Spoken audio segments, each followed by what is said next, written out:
CTET 2020 पर्यावरण में अगर आप अच्छा स्कोर करना चाह रहे हैं तो ये सारी वीडियोस को देखिएगा। कक्षा 5 की किताब का ये पार्ट नंबर 3 रहेगा। इसके पहले 2 पार्ट अपलोड हो चुके हैं। कक्षा 3, 4, 5 की ये कंप्लीट समरी हम आपको करा रहे हैं। पहले इसकी हम आपको थ्योरी कराएंगे, उसके बाद उससे संबंधित इंपॉर्टेंट क्वेश्चंस सीक्वेंस में करा रहे हैं। तो चलिए शुरू करते हैं। पहले थ्योरी, फिर उसके बाद important questions with previous year. Chapter number 11 है सुनीता अंतरिक्ष में। पहला इंपॉर्टेंट पॉइंट है कि हमारी पृथ्वी गोल है। दूसरा पॉइंट, एक विशेष यान, यहाँ पे यान होगा, टाइपिंग मिस्टेक है। एक विशेष यान जिससे अंतरिक्ष में जाते हैं उसको क्या कहते हैं? अंतरिक्ष यान यानी स्पेसशिप कहते हैं। पृथ्वी में गुरुत्वाकर्षण गुण पाया जाता है, इसी कारण पृथ्वी हर वस्तु को अपनी ओर खींचती है। जैसे आपके हाथ में पेन है या गेंद है, उसका अगर हाथ से छूट जाता है तो पृथ्वी गुरुत्वाकर्षण के गुण के कारण उसको अपनी ओर खींच लेती है। या फिर आप गेंद को ऊपर आसमान में उछालते हैं, फिर वो वापस ही आता है पृथ्वी पर। क्यों? क्योंकि पृथ्वी में गुरुत्वाकर्षण का गुण पाया जाता है। और गुरुत्वाकर्षण के अभाव के कारण अंतरिक्ष यान में एक जगह टिक करके नहीं बैठ सकते, बल्कि एक जगह से दूसरी जगह तैरते हुए पहुंचते हैं। अंतरिक्ष से अगर आप देखेंगे पृथ्वी, तो पृथ्वी कैसी? गुलाब की तरह गोल एवं सुंदर दिखती है। अंतरिक्ष से देखने पर पृथ्वी पर केवल यह नजर आता है कि समुद्र कहाँ है और जमीन कहाँ है। सुनीता विलियम अंतरिक्ष में स्पेसशिप से गई थी। सुनीता ने 6 महीने से ज्यादा का समय अंतरिक्ष में व्यतीत किया और जो वापस आई तो हजारों बच्चे उनसे मिले और भारत के लोग अर्जेंटीना और ब्राजील के लोगों के ऊपर गुरुत्व के कारण, ये प्रश्न सीटेट ने पूछा है। अगला देखिएगा, सुनीता के अनुभव के बारे में हम जानते हैं। तो सुनीता ने वहां 6 माह तक रुका और क्या अनुभव किया देखिएगा कि स्पेस में एक जगह टिक करके नहीं बैठ सकते। स्पेसशिप में एक जगह से दूसरी जगह तैरते रहते थे। पानी भी नहीं रुकता था, पानी क्या बुलबुले बनकर तैरा करता था। चेहरा या हाथ मुंह धोने के लिए बुलबुलों को पकड़ना पड़ता था और कपड़ा गीला करना पड़ता था। कंघी करने की जरूरत नहीं थी क्योंकि बाल हमेशा ही खड़े रहते थे। वहां टहल नहीं सकते थे और तैरने की आदत हो गई थी। एक जगह पर रुकने के लिए खुद को चिपकाना पड़ता था। सुनीता के अनुभव को पृथ्वी का गुरुत्व समझने में मदद करेंगे। मतलब जो सुनीता के अनुभव है, इससे बच्चे क्या सीखेंगे? तो पृथ्वी का गुरुत्व समझने में मदद करेंगे। सुनीता ने यह उड़ान 9 दिसंबर 2006 को भरी। पृथ्वी पर कुछ भी उठा लें तो वो वापस ही आएगा। ये चीज हमने आपको अभी प्रैक्टिकली बताई। सुनीता विलियम्स पृथ्वी से 360 किलोमीटर दूर स्पेसशिप में गई थी। जब कोई कागज या पत्ता नीचे गिरता है तो हवा उसकी चाल कम कर देती है। सुनीता विलियम्स ने गुरुत्वाकर्षण बल का अनुभव नहीं किया। क्यों नहीं किया? क्योंकि वहां पे अभाव था। पिछले पॉइंट में यहाँ पे क्या कहा गया है देखिए, गुरुत्वाकर्षण अभाव के कारण। तो वहां पे गुरुत्वाकर्षण का अनुभव सुनीता विलियम्स के द्वारा नहीं किया गया। आगे बढ़ते हैं। स्पेसशिप की खिड़की से पृथ्वी बहुत ही अद्भुत और सुंदर दिखती है। दूर स्पेसशिप से देशों का विभाजन नहीं दिखता है। यह विभाजन हम लोगों के द्वारा किया गया है। उपग्रह का प्रयोग टीवी, टेलीफोन और मौसम की जानकारी के लिए करते हैं। टूटता तारा क्या है? इसको हम उल्का पिंड भी कहते हैं, जो पृथ्वी के वायुमंडल में आते ही आग पकड़ लेता है, जिसमें बहुत सारे लोग मन्नत मांगते हैं कि ये मन्नत मांग ले, हम पूरी हो जाए, है ना, टूटता तारा देख करके। सन 1969 में नील आर्मस्ट्रांग चांद पर उतरने वाले सबसे पहले व्यक्ति थे। इंपॉर्टेंट पॉइंट आपकी परीक्षा के लिए। सन 2007 में सुनीता विलियम्स ने 6 महीने से ज्यादा अंतरिक्ष में रुकने का रिकॉर्ड बनाया। वह अंतरिक्ष में सबसे लंबे समय तक रुकने वाली पहली महिला थी। चैप्टर नंबर 12 खत्म हो जाए तो कहा जा रहा है कि अडालज की बावड़ी अहमदाबाद से 18 किलोमीटर दूर है। आम बोलचाल की भाषा में तेल शब्द का प्रयोग पेट्रोल, डीजल और खनिज तेल के लिए किया जाता है। तेल के अलावा पृथ्वी के नीचे एलपीजी, सीएनजी गैस भी पाई जाती है। यहाँ पे एक प्रश्न आपसे पूछा जा सकता है कि खाना पकाने वाली गैस का नाम क्या है? तो एलपीजी या हम कह सकते हैं लिक्विफाइड पेट्रोलियम गैस। सीएनजी का फुल फॉर्म आपसे पूछ सकता है कॉम्प्रेस्ड नेचुरल गैस। इसका प्रयोग वाहनों में इस्तेमाल होने वाले प्रदूषण को, मतलब ये जो गैस है इससे क्या है, ये प्रदूषण रहित ईंधन है। तो यहां से भी प्रश्न आपसे बन सकता है। खनिज तेल जमीन के नीचे लाखों वर्षों में बनता है। यह पता लगाना आसान नहीं है कि जमीन के अंदर गहराई में तेल कहाँ मौजूद है। वैज्ञानिक तरीकों और मशीनों से गहराई तक पाइप को और मशीनें डालकर तेल ऊपर खींचती हैं। जमीन से निकाला गया तेल गहरे रंग का गाढ़ा बदबूदार होता है। 2019 में इस लाइन से प्रश्न पूछा गया है। इसमें बहुत सारी चीजें मिली और छुपी होती हैं। इन चीजों को अलग अलग और साफ करने के लिए तेल को रिफाइनरी में भेजा जाता है। खनिज तेल से हमें kerosene, diesel, petrol, engine oil, हवाई जहाज का ईंधन, एलपीजी, मोम, कोलतार, ग्रीस मिलता है। यहां से प्रश्न आपकी परीक्षा में पूछा गया है। कैसे पूछा गया है आगे आपको बताया जाएगा। एलपीजी खाना पकाने की गैस होती है। दुर्गा हरियाणा के एक गांव में रहती है। गोबर से बनाया जाने वाला एक प्रकार का ईंधन जिसका इस्तेमाल खाना बनाने में होता है, जिसको आप कंडा कहते हैं या उपला कहते हैं। हमारे देश के लगभग 2/3 जनसंख्या उपले, लकड़ी और सूखी पत्तियों का प्रयोग करती है। कितनी संख्या? लगभग 2/3। ये एनसीईआरटी का डेटा कह रहा है, तो बाई चांस अगर प्रश्न पूछ ले तो आपको पता होना चाहिए। यह सब केवल खाना बनाने के लिए नहीं, तापने के लिए, पानी गर्म करने के लिए भी प्रयोग होते हैं, जो प्रदूषण बढ़ता है। चैप्टर नंबर 13 है बसेरा ऊंचाई पर। अंग्रेजी में लोनार का अर्थ होता है अकेले रहने वाला। जैसे आपने सुना होगा इंग्लिश शब्द होता है लोनली। गाना भी आपने सुना होगा ना, मैं कितना तन्हा तन्हा लोनली तेरे बिन। तो उससे आप याद रख सकते हैं कि लोनार का मतलब होता है अकेले रहने वाला। मुंबई के बारे में आप जानते ही हैं, भीड़ वाला शहर है। अगर आपको दिल्ली से मुंबई जाना हो तो महाराष्ट्र, गुजरात, राजस्थान 3 राज्यों से होकर के गुजरना पड़ता है। ये प्रश्न आपसे पूछा जा सकता है, ऑप्शन में दे देगा कोई और यहाँ पे रिप्लेस करके। इसको नोट करिएगा। दिल्ली से मुंबई 1400 किलोमीटर दूर है। मनाली कहाँ है? तो ये हिमाचल प्रदेश में है। पहाड़ों के कारण जम्मू कश्मीर की सड़कें कठिन हैं। लद्दाख पहुंचने के लिए जम्मू कश्मीर पार करना पड़ता है। पहाड़ी इलाकों में सर्द हवाओं से बचने के लिए नायलॉन के टेंट का इस्तेमाल किया जाता है। लद्दाख को ठंडा रेगिस्तान भी कहते हैं। लद्दाख में बारिश बहुत कम होती है। लद्दाख में लकड़ी के घर या ढाल वाली छतों के घर, छात्रों नहीं होगा, ढाल वाली छतों के घर, और वह बर्फ से ढके रहते हैं। लद्दाख में जूले जूले का मतलब है स्वागत स्वागत। तो कोई आता होगा तो सबसे पहले क्या है? जूले जूले कहा जाता है। तासी का घर 2 मंजिल का है। घर पत्थरों का है। दीवार पर मिट्टी और चूने की पुताई की गई है। ये सब कहने में आपको लग रहा होगा आसान है, दिख रहा होगा, बट यहाँ से ऐसे 4 ऑप्शन दे देगा और एक ऑप्शन यहाँ से बता देगा, छप्पर की जगह कर देगा टीन। आपको पहचानना पड़ेगा कौन सा विकल्प गलत है, तो इसको अच्छे से याद कर लीजिए। ठीक है। कैसे घर होते हैं लद्दाख में? मिट्टी और चूने की पुताई होती है। अंदर से छप्पर की तरह घर होता है। इसमें लकड़ियों की सीढ़ियों को प्रयोग किया जाता है। नीचे की मंजिल जानवरों के लिए रखा जाता है। ज्यादा सर्दी में नीचे की मंजिल में आ जाते हैं। नीचे की मंजिल में खिड़की नहीं होती। पेड़ों के मोटे तने छत को मजबूत बनाने में इस्तेमाल किए जाते हैं। लाल मिर्च, सीताफल, मक्का और धान लद्दाख में मिलते हैं। गर्मी के मौसम में यह लोग फल सब्जी सुखा लेते हैं और ये सर्दियों में प्रयोग करते हैं। यहाँ लकड़ी के घर ठंड से बचाते हैं। लद्दाख में टेढ़े मेढ़े, सकरे और पहाड़ी रास्ते हैं। चांगथांग 5000 मीटर ऊंचाई पर है। यह मैदानी इलाका बिल्कुल सुनसान और पथरीला है। बहुत ऊंचाई पर लोग सांस लेने में दिक्कत, सर दर्द और कमजोरी महसूस करते हैं। वहां पेट्रोल पंप मैकेनिक नहीं है। ठीक है, आगे बढ़ते हैं। यहाँ चांगपा नाम की प्रजाति, इसमें केवल 5000 लोग रहते हैं। यह हमेशा अपनी भेड़ बकरी के साथ घूमा करते हैं। चांगपा लोग घूमते तो हैं, मतलब घुमाऊ तो होते ही हैं, जो हमेशा एक ही जगह पर नहीं रहते। चांगपा लोग अपनी बकरियों को ऊंचाई और ठंडी जगह पर चराने ले जाते हैं, जिससे बकरियों के बाल घने और मुलायम हो जाते हैं। चांगपा खास तरह की बकरियां पालते हैं, जिनके बालों से दुनिया की मशहूर पश्मीना शाल बनती है। यहाँ से प्रश्न पूछा गया है, जितनी ठंडी और ऊंची जगह होती है, इन बकरियों के बाल भी उतने ही ज्यादा और नरम होंगे। यह लोग कठिन परिस्थितियों में रहते हैं। चांगपा लोग अपनी हर चीज को अपने घोड़ों के नाम पर मतलब रखते हैं इनकी चीज। चांगपा लोग अपनी हर चीज को अपने घोड़ों और याक पर रखते हैं। याक मतलब जानते हैं, पहाड़ी वो होता है, पहाड़ी बैल, तो याक पर रखते हैं।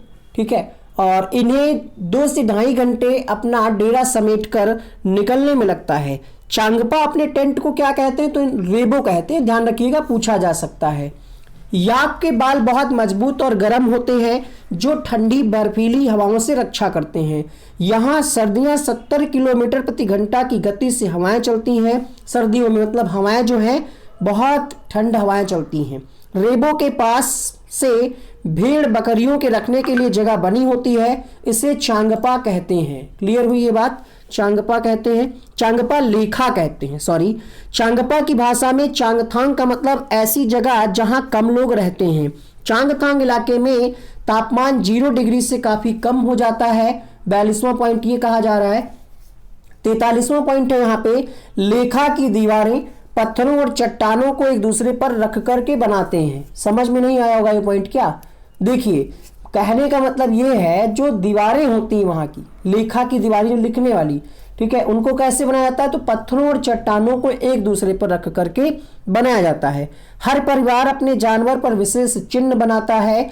औरतें और छोटी बच्चियां जानवरों को गिन कर चराने ले जाती हैं और लौट कर फिर आकर के गिनती करती हैं। श्रीनगर में कुछ घर पहाड़ में है तो कुछ पानी में है। कश्मीर में हर गली में बेकरी है, ठीक है। ये कश्मीरी रोटी नहीं बनाते हैं, बेकरी से खरीद करके खा लेते हैं। कारगिल श्रीनगर से लद्दाख जाते समय रास्ते में पड़ता है। पश्मीना शाल 6 स्वेटर के बराबर गर्म होती है, बहुत पतली होती है फिर भी ये गर्म होती है। यहां से प्रश्न पूछा गया है, आपकी किताबों में इसका उत्तर गलत दिया होता है। जिन बकरियों से मुलायम पश्मीना ऊन मिलती है वो बहुत ऊंचाई पर लगभग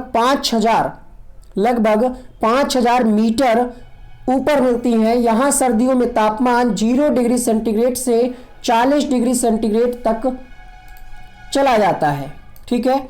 आगे क्या कहा जा रहा है? बकरी के शरीर पर बहुत ही बारीक और नरम बाल उगाते हैं।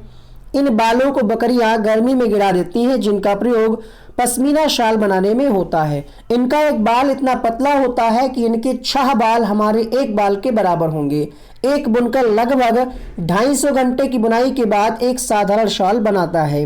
हाउस बोट 80 फीट तक लंबी और लगभग 8 से 9 फीट तक चौड़ी हो सकती है। डोंगा नाव श्रीनगर की डल झील में मिलती है।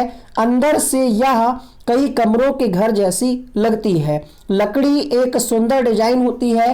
कहने का मतलब ये हुआ जो हाउस बोट होता है, इसकी जो लकड़ी होती है उस पर, लकड़ी पर एक सुंदर डिजाइन होती है। ये हाउस बोट की शीलिंग पर होती है, जो डिजाइन होती है। इस डिजाइन को क्या कहते हैं? तो इसको हम कहते हैं खत्म बंद कहते हैं, जो कि जिक्सा पैटर्न में होती है।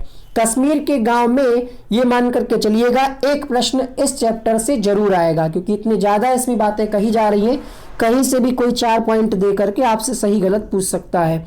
कश्मीर के गांव में घर पत्थर से बनते हैं, ढलान वाली छतें होती हैं। कुछ पुराने घरों में विशेष प्रकार की खिड़कियां होती हैं जो दीवारों पर निकली होती हैं। इन्हें क्या कहा जाता है? डैब कहा जाता है, ठीक है। यहाँ पे टैब लिखा है, डैब होगा ये।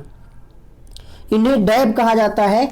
इसमें क्या होता है? इसमें सुंदर पैटर्न बना होता है। क्या बना होता है? इसमें सुंदर पैटर्न बना होता है। यहाँ पे पैटर्न है, सॉरी फॉर दैट, यहाँ पे होगा पैटर्न बना होता है। दरवाजे और खिड़कियों में सुंदर मेहराब लगे होते हैं। आगे बढ़ते हैं अगले पॉइंट के लिए। वीडियो को जल्दी से लाइक कर दीजिएगा। पूरा मैराथन आपको यहाँ पे दिया जा रहा है चैप्टर वाइज हर तरीके से। चैप्टर नंबर 14 है भूकंप के बारे में। जब धरती कांपी, तो भूकंप कैसी आपदा है? ये एक प्राकृतिक आपदा है, बाकी इसमें आप जानते ही होंगे। गुजरात के कच्छ में 26 जनवरी 2001 में भूकंप आया था। कहाँ आया था? तो गुजरात में। आगे बढ़ते हैं। जब भूकंप आया तो क्या करना है? खुले मैदान में जाना है। यहाँ पे आपसे पूछ सकता है कि एक शिक्षिका कक्षा 4 में पढ़ा रही है, भूकंप के बारे में जानकारी दे रही, तो क्या क्या चीजें बताए बच्चों को, ऐसे प्रश्न पूछ सकता है। घर से बाहर निकलना नहीं है। फर्श पर लेटकर किसी मजबूत चीज जैसे मेज के नीचे छिप जाएं और उसे कस करके पकड़ लें जब तक हिलना डुलना बंद ना हो जाए। सुबह के समय 26 जनवरी 2001 में अहमदाबाद में भूकंप आया। इस शहर में कम से कम 150 इमारतें ढह गई और 250 शव निकाले गए शाम तक, ठीक है। चैनल को सब्सक्राइब कर लिया होगा आपने, बेल आइकन को भी ऑन कर लीजिएगा, ठीक है। आगे कहा जा रहा है, उसी से ठंडा उसी से गर्म कहानी के लेखक हैं जाकिर हुसैन, जो हमारे देश के पूर्व राष्ट्रपति थे। यहां से प्रश्न पूछा गया है। बालिस्तिया एक काल्पनिक पात्र है जिसमें एक बेवकूफ यानी बुद्धू से बौने व्यक्ति के रूप में इस पाठ में दर्शाया गया है। हमारी मुंह से निकलने वाली हवा बाहर के तापमान के मुकाबले ठंडी या गर्म हो सकती है, जो हम बोल रहे हैं जो हवा निकल रही। सर्दियों में हाथ पर फूंक मारने पर गर्माहट का एहसास होता है। गर्म वस्तुओं को फूंक मार करके ही ठंडा किया जा सकता है। फूंक का इस्तेमाल तरह तरह के वाद्य यंत्र जैसे बांसुरी, सीटी आदि बजाने के लिए भी किया जाता है। सांस गर्म होती है और कहा जा रहा है सांस गर्म होती है और शीशा ठंडा होता है, इसलिए सांस के साथ आई भाप से ठंडे शीशे पर पानी की बूंदें जैसे बन जाती हैं। यह नमी शीशे को धुंधला करती है। स्टेथोस्कोप एक ऐसा उपकरण है जिससे हमारे हृदय की धड़कनों को तथा हमारी सांसों को सुना और गिना जाता है। भारी होने के कारण ठंडी हवा नीचे आती है और गर्म हवा हल्की ऊपर उड़ जाती है। चैप्टर नंबर 16 है कौन करेगा यह काम। सफाई कामगारों से बच्चों की बातचीत बहुत संवेदनशीलता से की जानी चाहिए। बच्चे सीख सकें कि कचरा साफ करने के लिए अन्य तरीके क्या हो सकते हैं, मशीन या कोई अन्य तरीका। गांधी जी के करीबी थे जिनका नाम था महादेव भाई देसाई इनका नाम था। और इनके बारे में अगर हम और डिटेल से बात करें तो इनका बेटा था जिसका नाम था नारायण यानी बावला। ये कितने साल का था, तो ये 11 साल का था और ये आश्रम में ही रहते थे। ठीक है, आगे बढ़ते हैं अगले पॉइंट के लिए। अगला पॉइंट देखिए, भीमराव अंबेडकर गोरेगांव महाराष्ट्र में छुट्टियां मनाने गए थे जब वे 7 वर्ष के थे। इन्हीं की अगुवाई में ही भारतीय संविधान तैयार हुआ और नारायण जी के साथ साबरमती में थे। ये वहां सबका अपना अपना काम बटा हुआ था। इनका एक काम था आने वाले मेहमानों को टॉयलेट की सफाई का काम सिखाना। उस समय एक ही समाज का यह काम था, पर गांधी जी ने यह अछूत वाली सोच दूर करने के लिए खुद सफाई का जिम्मा उठाया। महाराष्ट्र के वर्धा शहर में गांधी और महादेव भाई ने यह काम किया। थ्योरी को आपने अच्छे से समझ लिया है, इंपॉर्टेंट पॉइंट्स के आपने नोट्स भी बना लिए होंगे।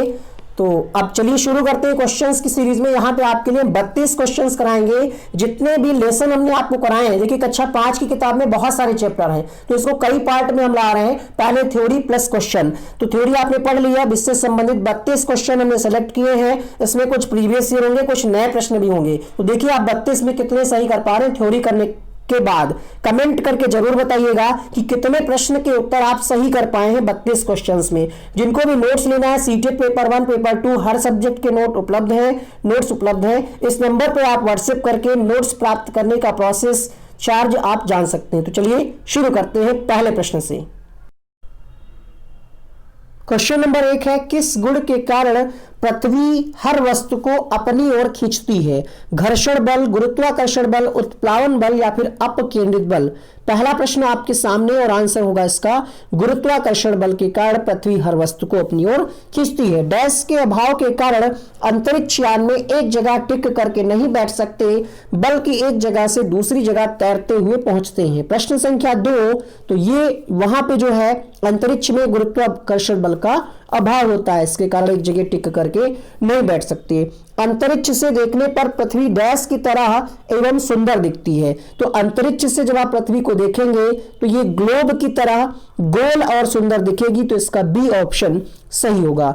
एनसीईआरटी की पर्यावरण अध्ययन की कक्षा 5 की पाठ्य पुस्तक में सुनीता अंतरिक्ष में शीर्षक पाठ स्पेसशिप में अंतरिक्ष यात्री सुनीता विलियम्स के अनुभव का वर्णन करता है।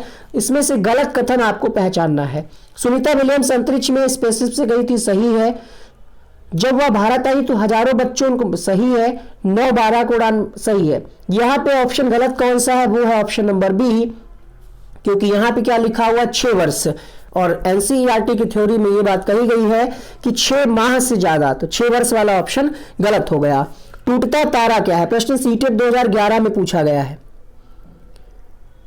उल्काब जो पृथ्वी के वायुमंडल में प्रवेश करते ही आग पकड़ लेता है।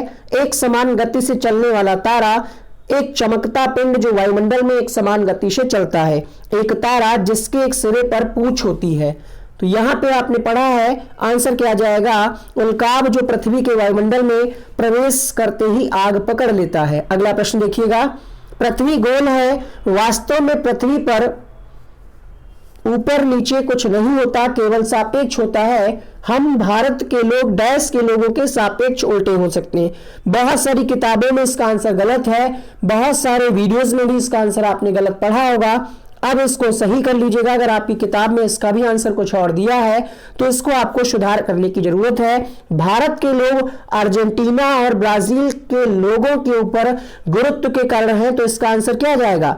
अर्जेंटीना आंसर जाएगा इसका ऑप्शन नंबर 2 के साथ। अगला प्रश्न देखिएगा, कई जगह इसका आंसर अलास्का दिया हुआ है। प्रूफ के लिए आप यहां पे इस क्वेश्चन को देख सकते हैं। सीटेट ने प्रश्न पूछा है, पृथ्वी गोल है, इसका आंसर आप देख लीजिएगा, प्रश्न संख्या 82 और 82 का यहां पे चौथा विकल्प। ये 2016 में प्रश्न पूछा गया 21 फरवरी को। आगे बढ़ते हैं, चांद पर उतरने वाले सबसे पहले व्यक्ति कौन थे? राजेंद्र प्रसाद, सुनीता विलियम्स, मेरिनर या फिर नील आर्मस्ट्रांग। तो चांद पर उतरने वाले सबसे पहले व्यक्ति दिए गए विकल्पों के हिसाब से नील आर्मस्ट्रांग, डी ऑप्शन इसका सही होगा। अंतरिक्ष में सबसे लंबे समय तक रुकने वाली पहली महिला का नाम क्या है? सुनीता विलियम्स, बछेंद्री पाल, सूर्यमणि या फिर कर्णम मल्लेश्वरी। तो इसका आंसर होगा प्रश्न संख्या 9,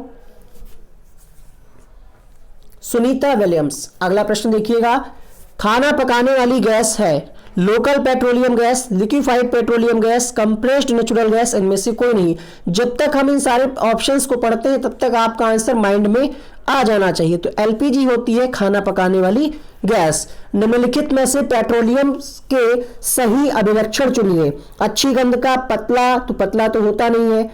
बिना गंध का गाढ़ा तथा गहरे रंग का तरल, बदबूदार गाढ़ा गहरे रंग का तेल। तो यहां पे आंसर क्या जाएगा? प्रश्न संख्या 11 के लिए तीसरा विकल्प बदबूदार गाढ़ा और गहरे रंग का तेल होता है पेट्रोलियम। तो 11 का तीसरा विकल्प यहां पे सही होगा। प्रश्न संख्या 12 देखिएगा, सीटेट 2019 में प्रश्न पूछा गया है ये। उसे चुनिए जो अन्यों से भिन्न है। ग्रीस, पेट्रोल, कोयला, पैराफिन, मोम।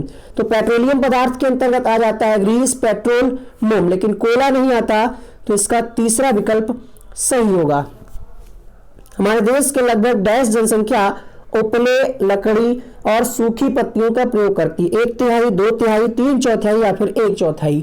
प्रश्न संख्या 13 आपके सामने आंसर जाएगा यहाँ पे 2/3 जनसंख्या एनसीईआरटी के हिसाब से लकड़ी और सूखी पत्तियों का प्रयोग करती है। आगे बढ़ते हैं, दुर्गा एक गांव में रहती है, लकड़ी या गोबर के उपले का ईंधन इस्तेमाल करते हुए चूल्हे पर खाना पकाती है। पिछले 3 महीनों से उसे तेज खांसी आ रही, इसके पीछे कारण क्या है? इसका भी आंसर अगर आप देखेंगे कई किताबों में इसका आंसर अलग अलग मिलता है।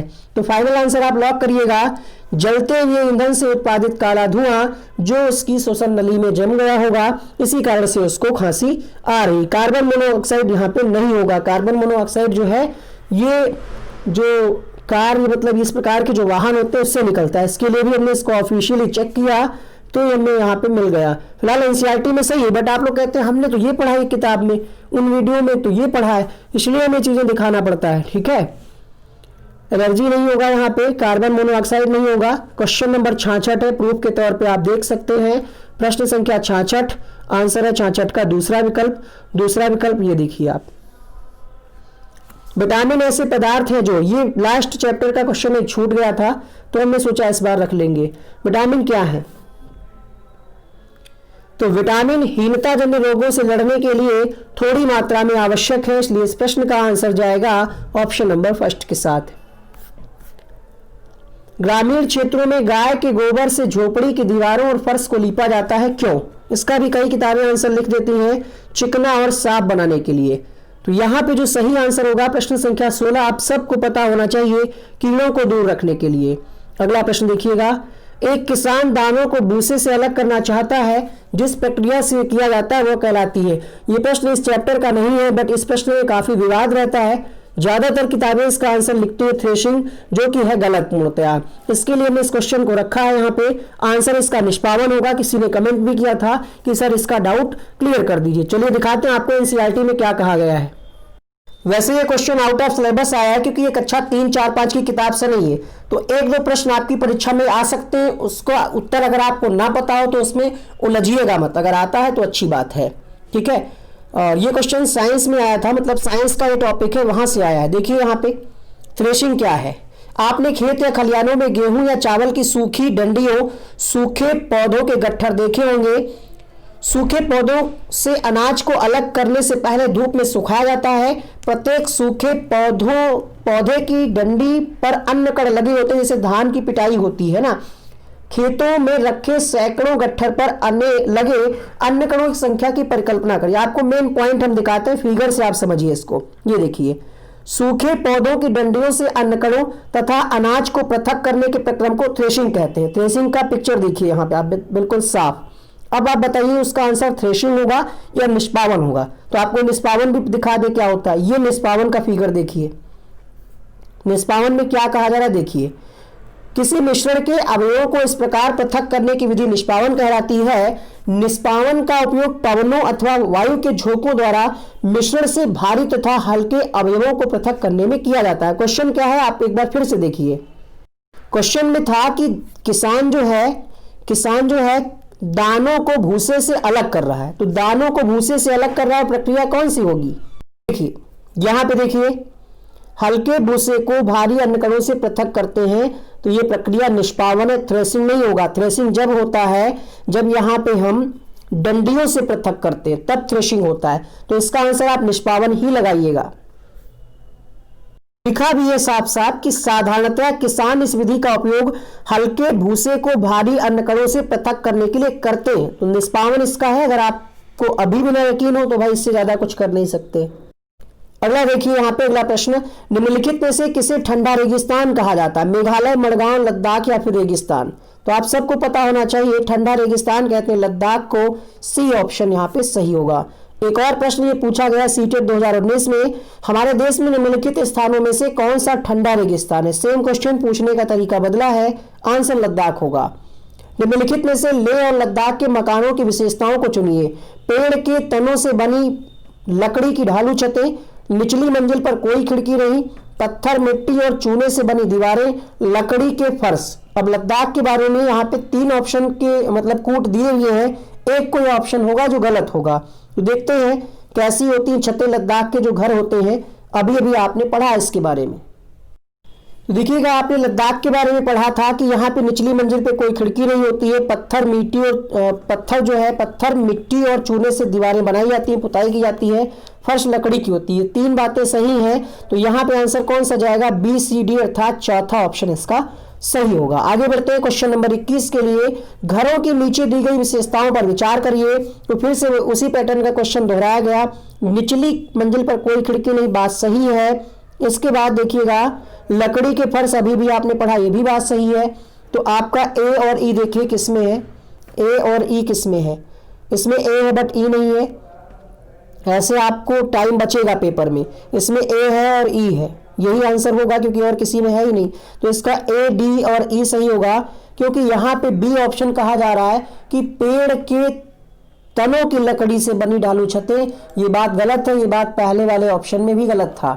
ठीक है, क्योंकि लद्दाख में जो लकड़ी के घर होते हैं, ढाल वाली छतों के घर, और वे बर्फ से ढके रहते हैं। किससे ढके रहते हैं? बर्फ से ढके रहते हैं। तो ये ऑप्शन गलत हो गया।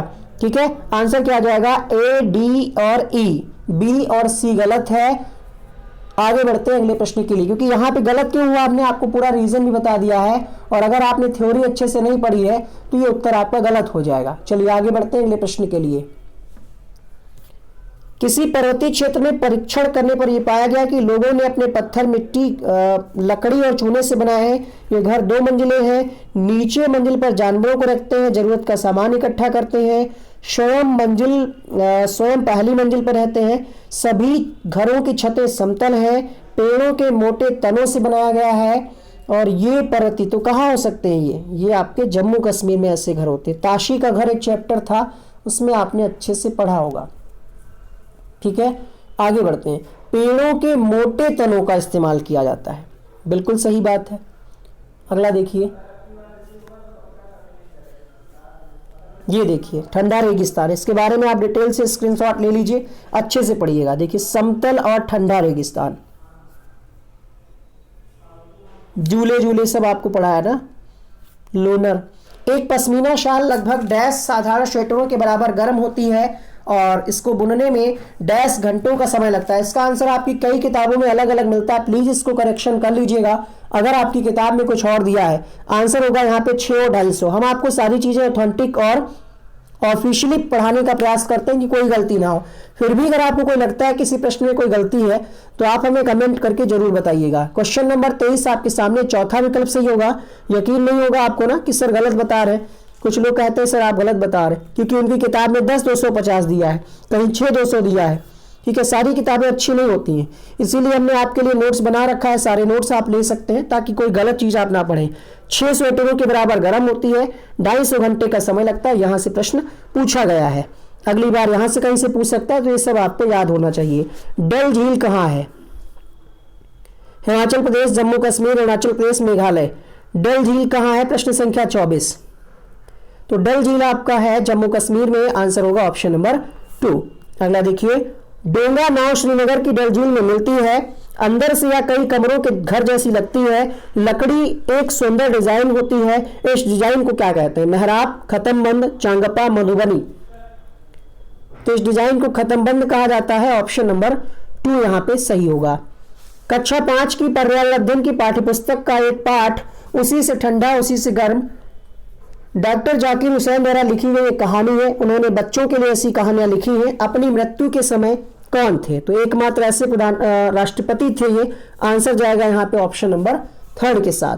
क्वेश्चन नंबर 27, गुजरात के कच्छ में डैश को एक भूकंप आया, कब आया?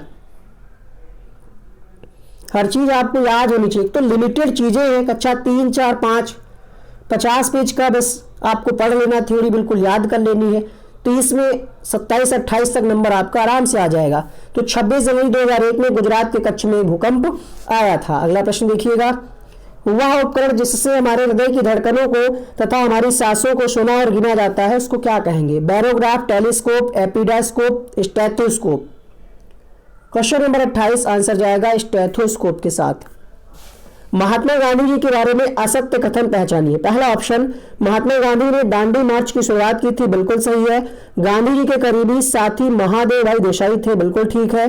दांडी मार्च की शुरुआत 12 मार्च 1830 में की गई। महादेव भाई देसाई का बेटा नारायण गांधी जी के साथ बचपन में आश्रम में रहता था। एक ऑप्शन यहाँ पे गलत है। 12 मार्च तो ठीक है, बट 1830 नहीं, यहाँ पे 1930 होगा और यही कथन असत्य है। ऐसे प्रश्न आपके सामने आएंगे परीक्षा में, इसके लिए आपकी थ्योरी मजबूत होनी चाहिए। किसकी अगुवाई में भारतीय संविधान तैयार हुआ? क्वेश्चन नंबर 30 आपके सामने, तो डॉक्टर भीमराव अंबेडकर। आंसर जाएगा यहाँ पे ऑप्शन नंबर बी के साथ। अगला प्रश्न देखिएगा, घर्षण के विषय में चर्चा करते समय एक शिक्षिका ने संकल्पना की व्याख्या करते हुए बहुत से उदाहरण दिए। इनमें से कुछ उदाहरण ऐसे हैं जिसमें घर्षण हमारे दैनिक जीवन में उपयोगी उस शिक्षिका ने कक्षा में दिए, जो नीचे दिए गए हैं। पूछा जा रहा है सही कौन से हैं। पहला ऑप्शन, हम पेन की नोक और कागज के बीच घर्षण होने के कारण ही लिख पाते हैं, ठीक है। हम फर्श पर हमारे पैरों और फर्श के बीच घर्षण के कारण ही चल पाते हैं, ठीक है। ऊर्ध्वाधर फेंकी गई कोई गेंद घर्षण के कारण ही हमारे पास आती है, क्या ऐसा है? क्या ऐसा है? ब्रेक वाली बात भी सही है। हमारे पास चीज जो वापस आती है वो घर्षण के कारण नहीं आती। हमने आपको क्या बताया था, किसी गेंद को आप आसमान में फेंकें वो वापस आ जाएगी, किस कारण? वो गुरुत्वाकर्षण के कारण होता है। तो सी को छोड़ करके बाकी सारे सही हैं। तो ए बी डी जिस ऑप्शन में है, ए बी डी वही इसका सही जवाब होगा, ऑप्शन नंबर 2। क्योंकि क्वेश्चन क्या पूछ रहा था? सही पूछ रहा था। अगर गलत पूछता तो इसका सिर्फ सी वाला आंसर हम लगा देते। तो प्रश्न कैसे भी आपको घुमाए, आपको अगर चीजें पता है तो उत्तर आपका गलत नहीं होगा। कक्षा 5 के विद्यार्थियों को घर्षण प्रकरण पढ़ाते समय शिक्षिका यह समझाने के लिए अनेक उदाहरण देती है कि घर्षण हमारे लिए कई तरीकों से उपयोगी है। उसके द्वारा दिए गए निम्नलिखित उदाहरणों में से कौन सा गलत है? देख लीजिए, गलत पूछ रहा है यहाँ पे, ठीक है। अब ऊर्ध्वाधर यहाँ पे बात किसकी कही जा रही? घर्षण की। और एक एग्जाम्पल इन्होंने दे दिया है वही वाला, ये है गुरुत्वाकर्षण का, तो यही गलत है। तो कैसे भी प्रश्न पूछा जाए फिर से वही कहेंगे। इसीलिए एक इसके प्रीवियस पार्ट का वीडियो का लिंक यहाँ पे बन करके आ रहा है, जिसको आप क्लिक करके देखें। उम्मीद करते हैं आपने कुछ बेहतर सीखा होगा। तो वीडियो को लाइक करें, शेयर करें, सब्सक्राइब करें। One day exam study. Thank you so much आप सबका इस वीडियो को देखने के लिए।